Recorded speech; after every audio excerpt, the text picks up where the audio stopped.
मने अछि ना ना भूली जाइछु? आज परा राखी तो सब भूली जाउछु नहीं?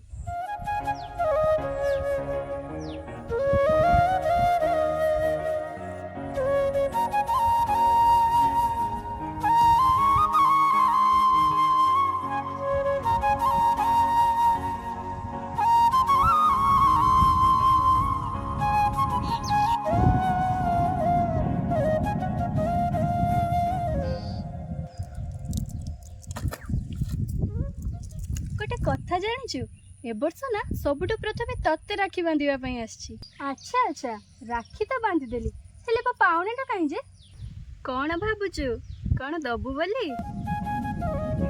अरे अरे अरे मजा करथिली सत्य भाबिलु की? ता छड़ा आज जाए तमे माने मते जहा देइछ मो निज भाई थिले भी मते देई पारंता ना नहीं मु जाने। कोन भाबुछु कोन देइछु बोली? महादेव जेपरी विषपान करी पृथ्वी को रक्षा करथिले ठीक सेही परी अंगार कामल नहीं हमकु अम्लजान दउछु। पुणी चासी मानकर मन रक्षा करी वर्षा करिबारे सहाय्य करछु। तापरे तू हमकु फलमूल दउछु आयुर्वेदिक औषध जगाई दउछु। छाड़ छाड़ छाड़ छाड़ तते जदि एते कथा कहबी सेड दिन सरी जीव। पुणी तो परी आहुरी भाई अछंती से मानकु राखी बांधिबा पई जीवा पड़िबो। रक्षा सूत्र बांधि देली हम पृथ्वी रो रक्षा करिबु आ आमर भी रक्षा करिबु। मु आसुची।